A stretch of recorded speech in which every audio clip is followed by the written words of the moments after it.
অনেক সময় মানুষ অতীতকে দেখেন আর তখন অহংবোধে পরিপূর্ণ হয়ে ওঠেন। কখনো বর্তমানের দিকে তাকান, ভবিষ্যতের দিকে তাকান আর পরিতৃপ্তিতে ভরে ওঠেন। কেন বুঝতে পারেন না একটা সহজ কথা? এই যে সৃষ্টি, এই সৃষ্টি হলো একটা বড় চক্র যা বারংবার আপনার কাছে ফিরে আসবেই। কঠিন থেকে কঠিনতর পরীক্ষায় আপনাকে নিযুক্ত করবে, যাতে আপনাকে উত্তীর্ণ হতেই হবে। যা কাল ছিল তা আজ নেই, এটা সবাই জানেন। যা আজ আছে তা হয়তো কাল থাকবে না, এটাও আপনাকে মেনে নিতে হবে, তাও আবার হাসি মুখে। শান্ত থাকতে শিখুন আর কখনোই মনের মধ্যে অহংকার উৎপন্ন হতে দেবেন না।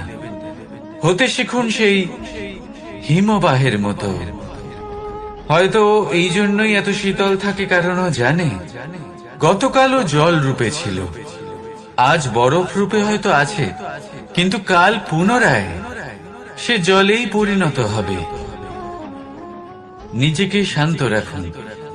হয়তো আজ আপনি সাফল্যের শিখরে আছেন, হয়তো বা নেই। আপনাকে প্রত্যেক দিন অবশ্যই দেখতে হবে। শুধু নিরন্তর প্রচেষ্টা করতে থাকুন, প্রত্যেক পরিস্থিতির জন্য তৈরি থাকুন আর একে ভারসাম্যে রাখতে শিখুন। আপনার কাল হোক, আজ হোক বা আগামীকাল, আপনার ভালো দিন হোক বা খারাপ দিন, সব পবিত্র হয়ে যাবে। তাহলে আসুন আর আমার সাথে ভালোবেসে বলুন, রাধা।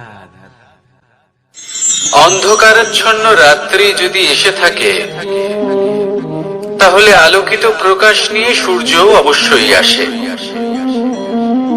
রোগ যদি এসে থাকে, তাহলে তার ওষুধও অবশ্যই আসে। সমস্যা যদি আসে, তাহলে সেই সমস্যার সমাধানও নিজে থেকেই আমাদের কাছে চলেই আসে। এই সংসার, এই জীবনের শুধুমাত্র একটাই নিয়ম আছে, আর তা হলো এটাই: এই সংসার হলো একটা চক্রের মতো। এতে শাশ্বত বলে কিছু নেই, নিত্য বলে কিছু নেই, আর যা কিছুই রয়েছে সব বদলাতে চলেছে।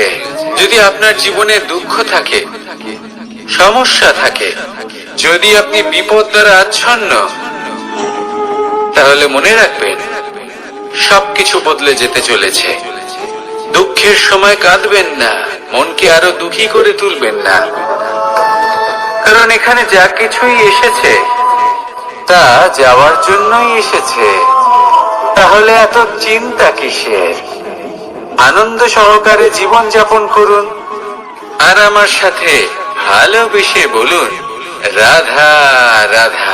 বিপদ সকলের জীবনেই আসে, কিন্তু অনেক মানুষ বিপদ এলে ভগবানকে দোষারোপ করেন। বলেন যে আপনি আমাকে রক্ষা কেন করছেন না? আপনার প্রতি আমার মনে অপার ভক্তি, সর্বদা আপনার জপ করি, তাও আপনি না আমাকে এই বিপদ মুক্ত হওয়ার কোনো পথ দেখাচ্ছেন, না এই বিপদ থেকে আমাকে বের করছেন। এবার এটা হলো আপনার ভাবনা, আপনার দৃষ্টিভঙ্গি। এবার আমি বলি সত্যিটা আসলে কি। সত্যি হলো এটাই যে ঈশ্বর সব সময় আপনার সাথেই আছেন, থাকবেন। দেখুন সেই বীজের দৃষ্টিভঙ্গির দ্বারা, যে মাটির নিচে চাপা পড়ে আছে, তাকে পরিণত হতে হবে এক বিশাল সুন্দর বৃক্ষে। তা তখনই হবে যখন তা ভাঙবে, ভাঙবে তখনই যখন সে উত্তাপ পাবে। উত্তাপ কোত্থেকে পাবে? সূর্যের তাপ থেকে। সূর্যের তাপ থেকে ধরিত্রীও বাঁচতে পারে না, তাকে তা সহ্য করতেই হয়। আর যখন এই ধরিত্রী আর এই বীজ, এই দুই তপ্ত হয়ে যায়, তখনই এই প্রকৃতি বর্ষা আনে, আর সেই বর্ষার জলেই এই বীজ এক সুন্দর বৃক্ষে পরিণত হয়। আছেন তো ঈশ্বর আমাদের সাথে সব সময়? সেইভাবেই আপনার জীবনে যদি কোনো বিপদ আসে, কোনো সংকট আসে, তার মানে এটা নয় যে আপনারই কোনো পাপের শাস্তি আপনি পাচ্ছেন। হয়তো ভবিষ্যতে আপনাকে একটা সুদৃঢ় কাঠামো হতে হবে, তার প্রয়োজন আছে। তাই এটা হলো তার ভিত। যতটা শিখবেন, যতটা শক্তিশালী হবেন, ততটাই দৃঢ় কাঠামো হবেন। নিশ্চয়ই দেখেছেন, অলংকার বানাবার পূর্বে সোনাকেও অনেক রকম পরীক্ষা দিতে হয়, আগুনে তপ্ত হতে হয়। সেইভাবেই যদি আপনি কখনো শূরবীর হতে চান, তাহলে লাক্ষাগৃহের তাপ সহ্য করতেই হবে। তাহলে আসুন আমার সাথে বলুন, বন্দে ধর্মা, বন্দে কর্মা, রাধা রাধা। বনের মধ্যে যদি আপনি কোনো বিষাক্ত সাপ দেখেন, তাহলে কি করবেন? আপনি তখনই তার থেকে দূরে পালাতে চেষ্টা করবেন। আর এটা কেন করবেন? নিজের রক্ষার্থে। এই কথা আমি নয় মেনে নিলাম, কিন্তু নিজের জীবনে এটা করেন না কেন? আপনি যেখানেই যান, যে স্থানেই যান না কেন, প্রত্যেক সময়, প্রত্যেক মুহূর্তে এমন বিষাক্ত সাপ আপনি অবশ্যই খুঁজে পাবেন। আর সেই সাপ নয় যাদের আপনি বনে খুঁজে পাবেন, এরা হলো সেই সাপ যা আপনাকে পাপ করতে বাধ্য করবে। আপনার অন্তরের বাসনা, ক্রোধ, অহংকার, লোভ, ঈর্ষা এদের বৃদ্ধি ঘটাবে। দেখুন, বনের এই সাপ আপনাকে একবার ছেড়ে দিতেও পারে, ছোবল নাও মারতে পারে, কিন্তু এই যে পাপ রূপী সাপ আছে, তা অবশ্যই ছোবল মারবে। কর্ম যদি করেন তাহলে অবশ্যই ফল পাবেন। সেই জন্য যখনই কোথাও যাবেন, যদি এমন কাউকে দেখেন, যদি এমন কিছু দেখেন যে আপনাকে পাপ করতে বাধ্য করছে, তাহলে সেই মুহূর্তে সেখান থেকে পালিয়ে যান। যেমন বনের সাপ দেখে আপনি পালাতে থাকেন। সৎকর্মের রক্ষা অত্যন্ত আবশ্যক। আসুন আর আমার সাথে ভালোবেসে বলুন, রাধা রাধা। মনুষ্য জীবনের সব থেকে বেশি গুরুত্বপূর্ণ বিষয় হল মনের একাগ্রতা। এই সংসারের যে কটি মহান কার্য সম্পাদন হয়েছে, তা হল মনের এই একাগ্রতার একমাত্র ফল। আপনি অবশ্যই দেখে থাকবেন, অনেক ছোট বড় নদী যা বয়ে চলে, তাদের সামনে একটা বাঁধ নির্মাণ করা হয় সেই সব নদীর জল সঞ্চয় করতে। বাঁধ হয়ে গেলে প্রয়োজন মতো বা মনের ইচ্ছে মতো তাকে ব্যবহার করা সম্ভব। এবার এটাই আমাদের মনের সাথেও সম্ভব। আমাদের মনের একাগ্রতা আজকের দিনে দাঁড়িয়ে বিভিন্ন ধরনের বিকার, ক্রীড়া এবং ভোগের মধ্যে ভাগ হয়ে গেছে। একে একত্রিত করতে হবে, একটা বাঁধ নির্মাণ করতে হবে, কর্মের বাঁধ। আপনাকে শুধু এটাই করতে হবে, যেটা উচিত কর্ম সেটাই করুন, যেটা অনুচিত কর্ম সেটা করা থেকে নিজেকে বিরত রাখুন। ব্যাস, এই কাজটাই আপনি করতে থাকুন, করতে থাকুন। মনের মধ্যে একাগ্রতার বাঁধ নির্মাণ করুন। আর একবার যদি তা নির্মাণ হয়ে যায়, তাহলে যখন চাইবেন, যেখানে চাইবেন, যতটা চাইবেন, একাগ্রতা প্রয়োগ করতে পারবেন।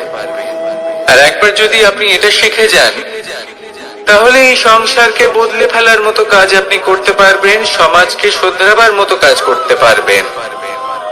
তাহলে এই মনকে একাগ্র করুন আর আমার সাথে ভালোবেসে বলুন, রাধা রাধা। যদি কোনো সিংহ বানরের মতো গাছে চড়তে চেষ্টা করে, তাহলে কি হবে? একটা মাছ যদি মাটিতে হাঁটতে চেষ্টা করে, তাহলে কি হবে? তারা বিফলই হবে। কিন্তু এরকম কেন হয়? তার কারণ হলো প্রকৃতির রচনা কিছুটা এরকম। এখানে প্রত্যেকটি ব্যক্তিকে, প্রত্যেকটি প্রাণীকে আলাদা আলাদা গুণের অধিকারী করা হয়েছে এবং সকলকে একটা সীমাও প্রদান করা হয়েছে। এবার এই যে বৃক্ষ, পশু, পাখি, এদের মধ্যে সেই ক্ষমতাই নেই যে এরা নিজেদের যাচাই করতে পারবে, নিজেদের সীমাগুলো বুঝতে পারবে, নিজেদের সদ্গুণগুলো চিনতে পারবে। এরা সেটা করতে পারবে না। কিন্তু মানুষ তো আলাদা। মানুষের কাছে সেই বিশেষ শক্তি আছে যে তারা পূর্ণরূপে নিজেদের যাচাই করতে পারবে, নিজেকে পূর্ণরূপে বুঝতে পারবে, নিজের দোষ, নিজের অপগুণ, নিজের সদ্গুণ, নিজেদের সীমাগুলো তারা বুঝতে পারবে। আর এটা অত্যন্ত গুরুত্বপূর্ণ। কথায় আছে যে যদি সাফল্য লাভ করতে হয় তাহলে নিজেকে যাচাই করে নিতে হবে। তাই নিজেকে যাচাই করুন, নিজের সাথে পরিচিত হয়ে যান এবং জীবনে কর্ম করতে থাকুন। সাফল্যের শিখরে অবশ্যই পৌঁছে যাবেন। আর ওখানে যদি যান তাহলে এই মন প্রসন্ন হয়ে অবশ্যই বলবে রাধা রাধা। আমরা সবাই ফল খাই, কিন্তু আমাদের সেই ফলই প্রিয় হয় যে পরিপক্ক হয়ে ওঠে, যেটা নম্র হয়, আর যে ফল অনেক বেশি মিষ্টি আর সুস্বাদু হয়ে থাকে, যাদের রঙে বাহার দেখা যায়। সেইভাবে জীবনে আমরা নানান মানুষের সাথে পরিচিত হই, কিন্তু সেই মানুষই আমাদের মন ছুঁয়ে যায় যারা বিনম্র স্বভাবের, যাদের বাণী খুব মধুর, যাদের অন্তরে আত্মবিশ্বাসের একটা তেজ, একটা রং দেখা যায়। এবার এমন ব্যক্তি আমরা কি করে হব? ঠিক সেইভাবেই যেমন একটা ফল রোদ, বর্ষা, শীত, বায়ু এই সকল সংকটময় পরিস্থিতির সম্মুখীন হয়ে পরিপক্ক হয়ে ওঠে, সেইভাবেই মানুষ সংকটময় পরিস্থিতির সম্মুখীন হয়ে পরিপক্ক হয়ে ওঠেন। যদি এই সংকটের সম্মুখীন হন তাহলে অভিজ্ঞ হবেন, আর এই অভিজ্ঞতাই শিক্ষা দিয়ে যাবে। এই অভিজ্ঞতা আমাদের শিখিয়ে দেয় যে আমাদের বিনম্র থাকতে হবে। অহংকার করে কোনো লাভ নেই। মধুর বাণীর যে কি মূল্য তা আমরা শিখতে পারি। এই অভিজ্ঞতাই আমাদের বুঝিয়ে দেয় যে উচিত অনুচিত কোনটা, আমাদের দৃষ্টিভঙ্গি তৈরি করে, আর এই দৃষ্টিভঙ্গি দ্বারা আত্মবিশ্বাস জাগ্রত হয়। সেই জন্য জীবনে কখনো বিপদ থেকে দূরে পালাবেন না, সেগুলোর সম্মুখীন হন, অভিজ্ঞতা লাভ করুন, তার থেকে শিক্ষা লাভ করুন, এইভাবেই পরিপক্ক হবেন। আসুন আমার সাথে ভালোবেসে বলুন রাধা রাধা। ধন সঞ্চয় করা সম্ভব, আর সেই জন্য ধন সব থেকে বেশি মূল্যবান সম্পত্তি নয়। এবার আপনি বলবেন এ আমি কি বলছি? এই ধন খুব মূল্যবান, আমরা সকলে অর্জন করতে ব্যস্ত। সেটা এই কারণে, কারণ আপনারা জানেন না এই সংসারের সব থেকে বেশি মূল্যবান সম্পত্তি কি। এ হলো সেই সম্পত্তি যা কখনো সঞ্চয় করা সম্ভব নয়। আপনার কাছে যতই ধন থাকুক তা দিয়ে আপনি স্বাস্থ্য লাভ করতে পারেন, বাড়ি কিনতে পারেন, আদি ইত্যাদি, কিন্তু আপনি যতই ধনী হন না কেন ফেলে আসা দিনের একটা মুহূর্ত আপনি লাভ করতে পারবেন না। এই একটা মুহূর্ত, এই সময়, এটাই হলো সংসারের সব থেকে মূল্যবান সম্পত্তি। একবার চলে গেলে তা কখনোই ফিরে আসে না। আর এই মুহূর্ত যতই চলে যাক না কেন আমরা স্মৃতির মাধ্যমে সেগুলি যাপন করতে পারি, তার আনন্দ উপভোগ করতে পারি। আর যার সাথে আমরা সময় অতিবাহিত করেছি তার স্মৃতিতে আমরা চিরকাল জীবিত থাকতে পারি। সেই জন্য সময় সব থেকে মূল্যবান সম্পত্তি, তাকে এইভাবে নষ্ট করবেন না। প্রত্যেকটা মুহূর্ত উপভোগ করুন, আনন্দ করুন, আর ভালোবেসে বলুন রাধা রাধা। কনক, কি সুন্দর একটা শব্দ। এর অনেকগুলো রূপ রয়েছে, অনেকগুলো অর্থ রয়েছে। প্রথম অর্থ হলো স্বর্ণ, অর্থাৎ সম্পত্তি। দ্বিতীয় অর্থ ধুতুরা, অর্থাৎ গাছের ছোট একটা বীজ যা কিনা অত্যন্ত শক্তিশালী হয়। যদি বেশি মাত্রায় এর প্রয়োগ করা হয় তাহলে এটা বিষময় হয়ে উঠতে পারে। এই হলো সেই ধুতুরা যার প্রয়োগ মহাদেবের পুজোতে করা হয়। এবার প্রশ্ন হলো এটাই যে এই স্বর্ণ এবং এই ধুতুরার মধ্যে মিল কি রয়েছে? মিল হলো এটাই যে এই দুটোই মানুষকে মত্ত করে তোলে। ধুতুরা মানুষকে তখন মত্ত করে যখন তাকে সেবন করা হয়, কিন্তু স্বর্ণ, ধন, সম্পত্তি মানুষ এটা যতটাই অর্জন করে নেয় সেটাই যথেষ্ট। এই স্বর্ণ মানুষের ভাবনা চিন্তা করার ক্ষমতাকে বশ করে ফেলে। মানুষ সম্পত্তির লোভে মত্ত হয়ে ওঠে, কারণ যে যত চমৎকারী, যতটা অমূল্য হয়, তাকে সামলানো কিন্তু ততটাই কঠিন, তাই না? তাই মনে রাখবেন, ধন, স্বর্ণ, সম্পত্তি এগুলো ধুতুরার থেকেও অনেক বেশি বিষাক্ত হতে পারে। তাই এর ওপর আত্মসংযমের একটা কবচ পরিয়ে রাখবেন এবং বিবেকের শক্তির সাথে এগুলো প্রয়োগ করুন, তবেই কল্যাণ হবে। আসুন আমার সাথে ভালোবেসে বলুন, রাধা রাধা। মানুষের জীবনে তিনটি গুণ অত্যন্ত প্রয়োজনীয়: শ্রদ্ধা, বিনম্রতা, যোগ্যতা। যদি জ্ঞান লাভ করতে চান তাহলে শ্রদ্ধার প্রয়োজন, যদি মান লাভ করতে চান তাহলে স্বভাবে বিনম্র হওয়া প্রয়োজন, আর যদি মনোবাঞ্ছিত স্থান লাভ করতে চান তাহলে যোগ্যতার প্রয়োজন। বিষয়টা সহজ। শ্রদ্ধা আপনাকে জ্ঞান দেবে, নম্রতা আপনাকে মান, আর যোগ্যতা উচিত স্থান দেবে। কিন্তু যদি আপনি এই তিনটি গুণ সম্মিলিত করেন তাহলে এমন কিছু লাভ করবেন যা এই সব কিছুর থেকে অনেক ঊর্ধ্বে। সম্মান। আর এ হলো সেই সম্মান যা প্রত্যেক মানুষের নিজের জীবনে লাভ করতে চেষ্টা করা উচিত, কারণ এই হলো সেই সম্মান যার কারণে আপনি চলে যাওয়ার পরেও এই সংসার আপনাকে ভালোবাসবে আর মনে রাখবে। আসুন আমার সাথে ভালোবেসে বলুন, রাধা রাধা। জীবনে গতি অত্যন্ত গুরুত্বপূর্ণ, মতিও হলো গুরুত্বপূর্ণ, এবং তার থেকেও বেশি গুরুত্বপূর্ণ হলো সঙ্গতি। একটা জলের ফোঁটা, তার মধ্যে গতি থাকে,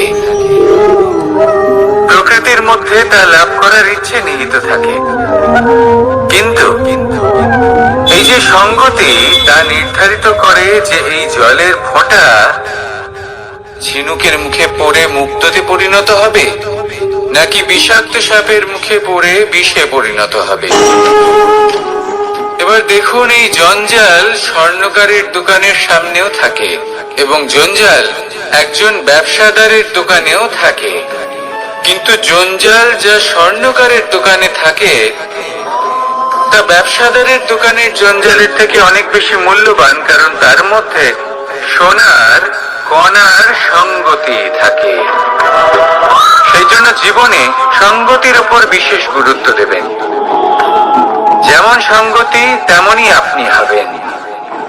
আসুন আমার সাথে ভালোবেসে বলুন, রাধা রাধা। প্রত্যেক প্রাণী ভালোভাবে জীবন যাপন করতে চান, এটা তাদের স্বভাবে আছে এবং ভাবাটা অনুচিত নয়।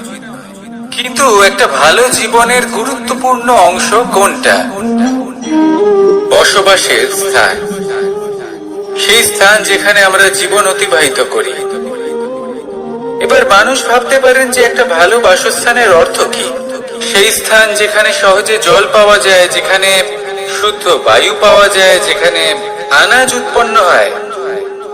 এটা জীবনযাপনের জন্য পর্যাপ্ত বটে, কিন্তু ভালো জীবন যাপনের জন্য আরো একটা কথা আপনাকে বুঝতে হবে। সাধু, জ্ঞানী, পণ্ডিত ব্যক্তি, এই সকল মহাপুরুষ, এনাদের যে বাসস্থান তা অত্যন্ত বিশেষ হয়। এখানে এক ধরনের বিশেষ ইতিবাচক শক্তি থাকে, এমন একটা স্থান যেখানে দেবতারাও বিচরণ করে। জীবন আমরা সবাই যাপন করি, কিন্তু জীবনের উদ্দেশ্য শুধুমাত্র জীবন যাপন করা নয়। জীবনের উদ্দেশ্য হলো মুক্তি লাভ করা। আর এই সকল সাধু, জ্ঞানী, পণ্ডিত ব্যক্তি, এই সকল মহাপুরুষ আপনাকে মুক্তির পথে নিয়ে যেতে পারেন, কারণ এরা হলেন সেই মহাপুরুষ যারা নিজেদের অন্তরের বিকার, অহংকার, ক্রোধ, বিদ্বেষ, এই সকল দোষগুলিকে ত্যাগ করেছেন, এদের উপর বিজয় লাভ করেছেন, এমনই একজন ব্যক্তি আপনাকে মুক্তির পথে নিয়ে যেতে পারে। প্রয়োজন হলো শুধুই এনাদের চিনতে পারা, এদের কথা বুঝতে পারা এবং এদের দেখানো পথে চলা। যদি আপনি এটা করতে পারেন, তাহলে এই মন প্রফুল্ল হয়ে বলবে, রাধা রাধা। আমি এখানে একা এই বনে বসে আছি, বাঁশি বাজাচ্ছি। কার জন্য? কে আছেন এখানে? কেউ নেই। আমার প্রজা, আমার রাজ্য, আমার পরিবার আমার থেকে অনেক দূরে আছেন। আমি এখানে একা এই বনে বসে এই আকাশের এই রঙের, গাছের এই সব ফলে, মাটির সুবাসের আনন্দ উপভোগ করছি। কেন? আমি হলাম দ্বারকাধীশ। এমন কি রাজকীয় বা ভৌতিক সুখ রয়েছে যে আমি ওখানে পেতে পারি না? সবকিছুই পেতে পারি, তাও এখানে বনে একা বসে আছি। কোন সুখ খুঁজে চলেছি? একা থাকার সুখ। আমরা প্রত্যেকদিন অনেক মানুষের সাথে, চিন্তাধারার সাথে, কর্মের সাথে, পরিস্থিতির সাথে, সুখ দুঃখের দ্বারা বেষ্টিত থাকি। জীবনের এই চক্রে আমরা জড়িয়ে পড়তে থাকি। যতই আমরা এই সমস্যার সমাধান করি, আমরা ততই এতে জড়িয়ে পড়ি। আমরা এতটাই জড়িয়ে পড়ি যে যখন আমরা আয়নায় নিজেদের দেখি, তখন আমরা নিজেদের চিনতেই পারি না। এমন মনে হয় যেন আমরা নিজেদের হারিয়ে ফেলেছি। সেই জন্য প্রত্যেক দিন আপনি কিছু সময় নিজের সাথে কাটান একান্তে। এটা অত্যন্ত আবশ্যক। নিজের অস্তিত্বের গভীরে গিয়ে দেখতে শিখুন, নিজেকে বুঝুন। অদ্ভুত শান্তির অনুভূতি হবে। যেমন এই বায়ু, এই বৃক্ষ, এই পুষ্প, এই নিসর্গ, এদের মতো আপনিও কখনো একলা হতে শিখুন। কখনো নিসর্গের একটা অংশ হয়ে দেখুন। এই মন প্রসন্ন হয়ে বলবে, রাধা রাধা। ওমাই কি, আমি কখন থেকে এখানে অপেক্ষা করছি, হাত পেতে দাঁড়িয়ে রয়েছি, যাতে একটা ফল আমার হাতে এসে পড়ে এবং সেটা আমি খেতে পারি। কখন থেকে অপেক্ষা করছি, কিন্তু সেটা হচ্ছেই না। এবার আপনি বলবেন যে এসব কি বলছি, এ কি অদ্ভুত কথা বলছি। যদি ফল খেতে হয় তাহলে আমাকে বৃক্ষে চড়তে হবে, ফলের কাছে পৌঁছতে হবে, তবেই তো ফল পাবো। এবারে এটা অত্যন্ত সহজ ব্যাপার, কিন্তু এই বিষয়টা আপনি নিজের জীবনের প্রসঙ্গে ভেবে দেখুন। লক্ষ্য কোথায় আছে আপনি জানেন, সেই লক্ষ্যে পৌঁছানোর পথ কি সেটাও আপনি জানেন, সেই পথে চলার ক্ষমতাও আপনার রয়েছে, কিন্তু তাও আপনি নিজের লক্ষ্য লাভ করতে পারছেন না। কেন? কারণ আপনি অপেক্ষা করছেন যে লক্ষ্য আপনার সামনে চলে আসবে, কিন্তু তা হয় না।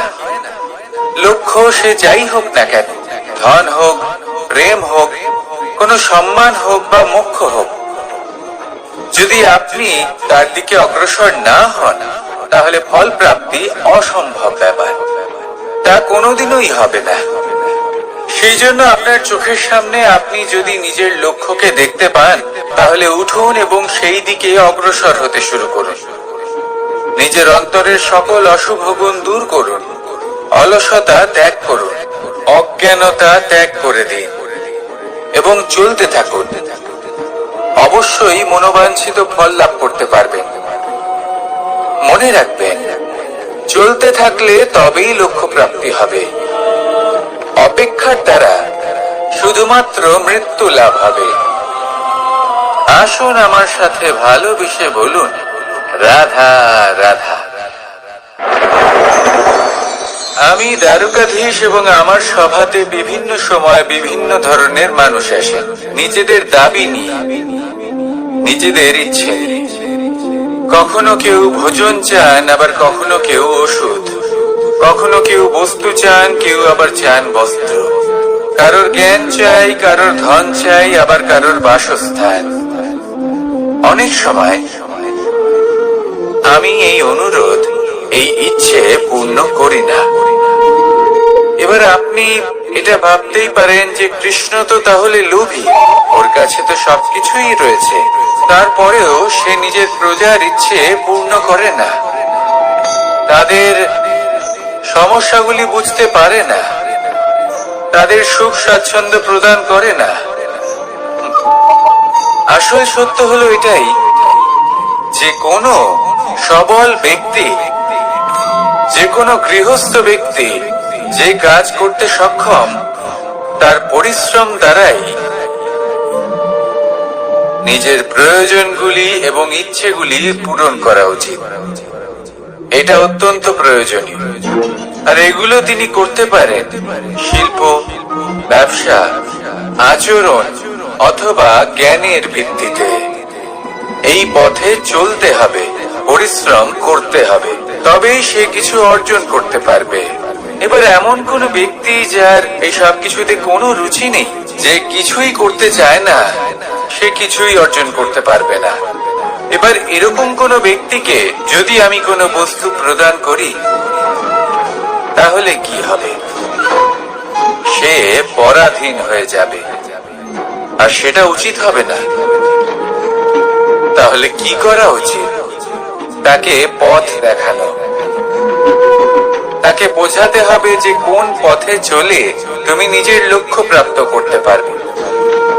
শিল্প, জ্ঞান, আচরণ এবং ব্যবসা, এই পথে কিভাবে চলে সেটা শেখাতে হবে।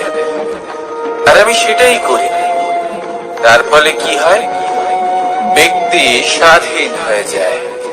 সংসারে সে যা চাইবে তাই প্রাপ্ত করতে পারবে, কখনো কারোর থেকে কিছু চাইবার প্রয়োজন পড়বেই না। এই কথাটা সবসময় মনে রাখবেন। যখনই দান করবেন, তা ভাবনা চিন্তা করে এমন ভাবে দান করবেন যাতে সামনের ব্যক্তি স্বাধীন হতে পারে, পরাধীন নয়। আসুন আমার সাথে ভালোবেসে বলুন, রাধা রাধা করতে শিখুন। পাণ্ডব, পাণ্ডবরা বন থেকে এসেছিলেন। ওনাদের কাছে না কোনো ধন ছিল, না কোনো সম্পদ, না বিদ্যা। নিজের পরিশ্রমের দ্বারা ওনারা বিদ্যা অর্জন করেছিলেন, আর তার দ্বারাই সম্পদ অর্জন করলেন আর ধন অর্জন করলেন। এই পাণ্ডব ছিলেন অত্যন্ত কুশল এবং শক্তিশালী। যুধিষ্ঠির নিজের পরিশ্রম দ্বারা এমন জ্ঞান অর্জন করেছিলেন যে এই সংসার ওনাকে ধর্মরাজ যুধিষ্ঠির অভিহিত করেছিল। দেখতে গেলে পাণ্ডবদের কাছে সবকিছুই ছিল, কিন্তু যখন বিষয় এলো আরো ধন লাভ করার, তখন যুধিষ্ঠির, যিনি পাণ্ডবদের মধ্যে জ্যেষ্ঠ, তিনি সকল পাণ্ডবদের সাথে দ্রুত ক্রীড়ায় অংশগ্রহণ করে ফেললেন। এর ফলে না শুধু ধনলক্ষ্মী, ধর্মলক্ষ্মী, বিবেক লক্ষ্মী কেউ হারালেন, আর শুধু তাই নয়, নিজের গৃহলক্ষ্মী দ্রৌপদীকেও হারিয়ে ফেললেন। এর কারণ কি? ভুলে গেলেন খুব সহজ একটা কথা, এই সংসারে সম্মান এবং সাফল্য দুটোই পরিশ্রমের দ্বারা লাভ করতে হয়। কিন্তু দ্রুত ক্রীড়ার এই খেলা আমাদের ভাগ্যের উপর নির্ভরশীল। এই সংসারে দুটি পথ রয়েছে।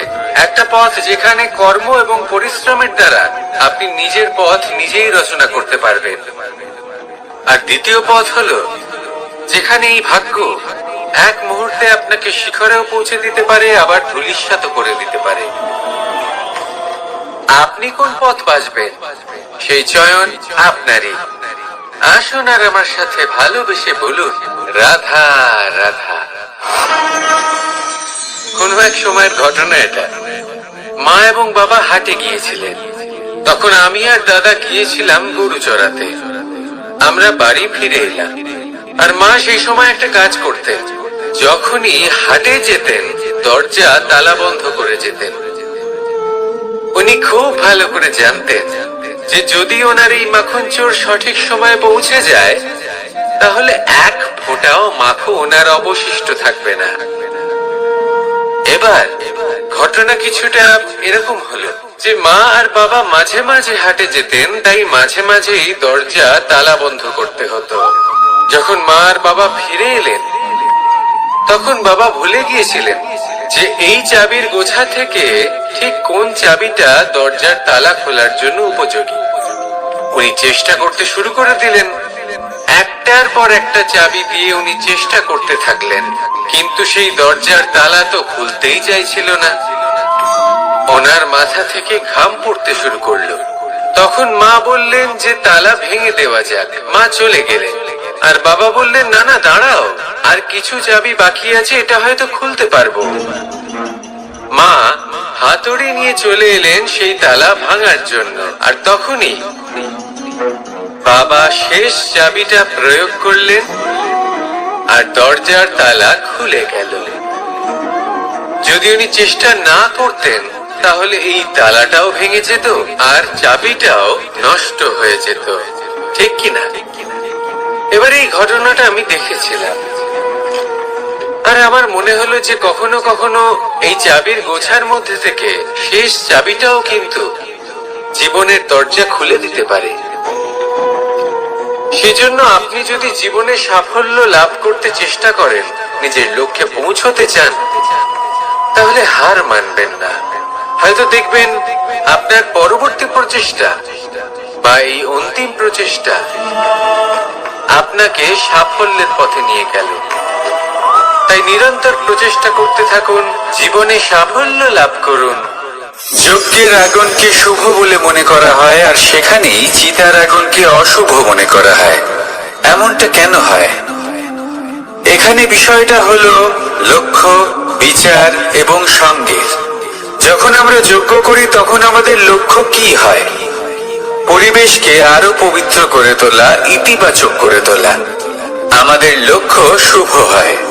তারপরে আসে বিচার। এই পরিস্থিতিতে সেই বিচার হলো অগ্নি। স্ফুলিঙ্গ থেকে তীব্র আকার ধারণ করে সমস্ত কাঠকে পুড়িয়ে দেয় এবং সুগন্ধ ছড়িয়ে দেয়। অর্থাৎ যদি আপনার লক্ষ্য শুভ হয় তাহলে তা নিজেই শুভ বিচারধারাকে আমন্ত্রণ জানায়। এই শুভ বিচার তখনই আসবে যখন আপনার সংকল্প শুভ হবে। অন্যদিকে হলো চিতার আগুন। এর লক্ষ্য কি? একটা দেহকে পরধামে পৌঁছে দেওয়া। সবার শেষে সবকিছু আপনার উপরে নির্ভরশীল যে আপনি কোনটা চয়ন করতে চান। আপনার লক্ষ্য যদি শুভ হয় তাহলে আপনার বিচার এবং সঙ্গতি আর তার পরিণাম সবই শুভ হবে। আসুন আর আমার সাথে ভালোবেসে বলুন, রাধা রাধা। এই সংসারের প্রত্যেক বস্তুর, প্রত্যেক পরিস্থিতির, প্রত্যেক আবেগের দুটি দিক আছে। এর মধ্যে পার্থক্য করা সম্ভব শুধুমাত্র দৃষ্টিভঙ্গির দ্বারা। যদি কোনো ব্যক্তি পর্বত শিখরে দাঁড়িয়ে থাকেন তাহলে উনি এটাই দেখতে পাবেন যে এই জলের ধারা সমুদ্রের দিকে বয়ে চলেছে। আরেক ব্যক্তি যিনি সমুদ্রের কাছে দাঁড়িয়ে আছেন তার এটাই মনে হবে যে এই জলের ধারা সমুদ্রের দিকে আসছে। এখানে বিষয়টা হলো দৃষ্টিভঙ্গির, আর এটাই সময়ের সাথেও হয়ে থাকে। অনেক সময় মানুষ চিন্তিত হয়ে পড়েন, ত্রস্ত হয়ে পড়েন যে তার কাছে হয়তো খুব কম সময় আছে, তাতে তিনি অনেক কিছুই করতে পারবেন না, আর একটু সময় থাকলে খুব ভালো হতো। তিনি এভাবেও ভাবতে পারেন যে অল্প হলেও সময় বাকি তো রয়েছে, অর্থাৎ যা অবশিষ্ট আছে তাকে সংরক্ষণও করা সম্ভব, তাতে জীবন যাপনও করা সম্ভব। আর এটা নির্ভর করছে আপনার উপর। তাই দৃষ্টিভঙ্গি ইতিবাচক রাখুন। জীবনে দুই ধরনের আবেগ রয়েছে যার কোনো মূল্য নেই। আমার কথার অর্থ এটা নয় যে এদের কোনো গুরুত্ব নেই, গুরুত্ব যথেষ্টই রয়েছে, শুধু এদের জন্য আপনাকে কোনো মূল্য দিতে হয় না। প্রথম আবেগ হলো আনন্দ, প্রসন্নতা। এটা আপনি যে কোনো জায়গায় খুঁজে পেতে পারেন যদি আপনি খুঁজে পেতে চান। আপনি কোনো পুষ্পের সৌন্দর্য দেখে প্রসন্ন হতে পারেন। বায়ুর কারণে যখন একটি বৃক্ষ শিহরিত হয় সেটা দেখে আপনি প্রসন্ন হতে পারেন। একটা ছোট্ট শিশুর কলরব শুনেও আপনি প্রসন্ন হতে পারেন। একটা ক্রন্দনরত বালককে হাসিয়ে আপনি প্রসন্ন হতে পারেন। সবকিছু আপনার উপর নির্ভরশীল। সেখানে আরেকটি আবেগ হলো দুশ্চিন্তা। মানুষ বড়ই দুশ্চিন্তা করতে থাকে। আজ আমি এই কাজ করেছি, সেই বিষয়ে চিন্তা। আজ আমি এই কাজ করতে পারিনি, সেই বিষয়ে চিন্তা। কাল আমাকে এই কাজ করতে হবে, সেই নিয়ে চিন্তা। আমি কি সেই কাজটা করতে পারবো, সেই বিষয়ে দুশ্চিন্তা। চিন্তা সর্বত্র রয়েছে, যার জন্য মূল্য দিতে হয় না। যত চান আপনি একত্রিত করতে পারেন। একটা গুরুত্বপূর্ণ কথা মনে রাখবেন, প্রসন্নতা জীবনের একটা নতুন সূত্রপাত। সেখানে দুশ্চিন্তা হলো জীবনের চিতার সময়। এবার এই দুটি আবেগ হলো মূল্যহীন, দুটোই আপনার সামনে আছে। কোনটা চয়ন করবেন আপনি, দুশ্চিন্তা নাকি প্রসন্নতা? সিদ্ধান্ত আপনারই। আসুন আর আমার সাথে ভালোবেসে বলুন, রাধা রাধা। ধন, সম্পত্তি, এগুলো আসলে কি? এগুলো শুধু সেই মূল্য যার দ্বারা আমরা কোনো কিছু অর্জন করতে পারি। এবার এই ধনের দ্বারা এই সংসারে অনেক কিছু লাভ করা সম্ভব, কিন্তু সেই সবকিছুই শুধুমাত্র ভৌতিক বস্তুই হবে। ভৌতিক সামগ্রী, ভৌতিক সুবিধা। অর্থাৎ আপনার কাছে যতই ধন থাকুক, তা আপনাকে শান্তির ঘুম এনে দিতে পারবে না। আপনাকে জীবনের বাস্তব সুখের অনুভূতি লাভ করাতে পারবে না, কারণ এগুলো ভৌতিক ধন। এই ভৌতিক বস্তুই অর্জন করাতে সক্ষম। বাস্তবিক ধন কি? যদি এই প্রশ্ন আপনার মনে আসে, তাহলে তার উত্তর আমি আপনাকে দেব একটা উদাহরণের মাধ্যমে। কখনো আপনি শুনে থাকবেন যে একজন পিতা আজীবন অনিষ্ট করেন, অনর্থ করেন, খারাপ কাজ করেন শুধু ধন অর্জনের জন্য। তিনি ভাবেন যে আমি ধন অর্জন করব আর নিজের সন্তানকে একটা উজ্জ্বল ভবিষ্যৎ প্রদান করব, একটা সুখ স্বাচ্ছন্দ্যময় জীবন দান করব। এবার সন্তান যখন জন্ম লাভ করে, তখন সে ভাগ্যের জোরে সেই ধন ভোগ করে। যেরকম সে পায়, সেরকমই তার ব্যবহার সে করে। কখনো আপনি এটাও দেখে থাকবেন যে সেই সন্তান সমস্ত ধন নষ্ট করে ফেলে, আর সেই পিতা যিনি সমস্ত ধন সঞ্চয় করেছেন, যিনি সেই ধনের প্রভু, আজ সেই ধনের প্রহরী হয়ে রয়েছেন। এবার এরকম কেন হয়? এরকম তখনই হয় যখন সেই পিতা বুঝতেই পারেন না যে তার জীবনের আসল ধন কি। সেই আসল ধন তার সন্তানকে সে দিতেই পারে না। যদি পিতা তার সন্তানকে কর্মের জ্ঞান দিতে পারেন, উচিত কোনটা অনুচিত কোনটা সেই শিক্ষা দিতে পারেন, সংস্কারের প্রকৃত শিক্ষা দিতে পারেন, তবে সেটা ধনের থেকে অনেক বেশি গুরুত্বপূর্ণ। এটাই হলো জীবনের বাস্তব ধন। আপনি সেই কথা তো অবশ্যই শুনে থাকবেন, কুসন্তান হলে ধন সঞ্চয় করে কি হবে, সুসন্তান হলে ধন সঞ্চয় করে কি হবে। সন্তান যদি কুপুত্র হয় তাহলে সব নষ্ট করে ফেলবে, আর সন্তান যদি সুপুত্র হয় তাহলে ধন থাকুক না থাকুক, সে নিজেই কর্মের পথে অগ্রসর হয়ে ধন অর্জন করবে আর নিজের জন্য এক উজ্জ্বল ভবিষ্যৎ গড়ে তুলবে। তাই সন্তানকে সম্পদ দেওয়ার আগে কর্মের জ্ঞান দান করুন, সুশিক্ষা দিন, কারণ এটাই হলো জীবনের প্রকৃত ধন। আসুন আর আমার সাথে ভালোবেসে বলুন, রাধা। আজ আমি আপনাকে এমন এক গল্প শোনাবো যা আমার নন্দ বাবা আমাকে শুনিয়েছিলেন যখন আমি ছোট ছিলাম। কাহিনী একজন সাধু আর একজন বিছের। একবার এক সাধু নদীর পাড়ে স্নান করছিলেন। উনি দেখলেন যে জলের প্রবাহে একটা বিছে ভেসে যাচ্ছে। তার প্রাণ বাঁচানোর জন্য উনি তাকে তুলে নদীর পাড়ে রাখার চেষ্টা করলেন, কিন্তু যেই সেই বিছেকে উনি হাতে তুললেন, সেই বিছে ওনাকে কামড়ে দিল। সাধু আবার চেষ্টা করলেন, সেই বিছেকে হাতে নেওয়াতে সে আবার তাকে কামড়ে দিল। আরো একবার চেষ্টা করাতে ওনার শিষ্য ওনাকে জিজ্ঞেস করল, এ আপনি কি করছেন গুরুদেব? এসব কি হচ্ছে? আপনি তারই প্রাণ বাঁচানোর চেষ্টা করছেন যে আপনাকে কামড়ে দিচ্ছে। গুরুদেব উত্তর দিলেন যে ও বিছে হয়েই নিজের কর্ম করছে, নিজের প্রবৃত্তি, নিজের ব্যবহার বদলাচ্ছে না। তাহলে আমি সাধু হয়ে তা কেন বদলাবো?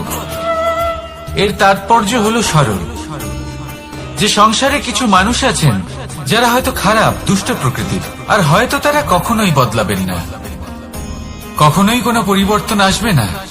কিন্তু তার মানে এই নয় যে আমরা আমাদের কর্ম করা ছেড়ে দিই, আমরা আমাদের প্রচেষ্টা ছেড়ে দেব। আগে না, আমাদের তো করতেই হবে, কারণ ইতিহাস সাক্ষী আছে যে এই চেষ্টা এই সংসারের ধারাকেও বদলে দিতে পারে। তাহলে আপনিও আসুন আর আমার সাথে ভালোবেসে বলুন, রাধা রাধা।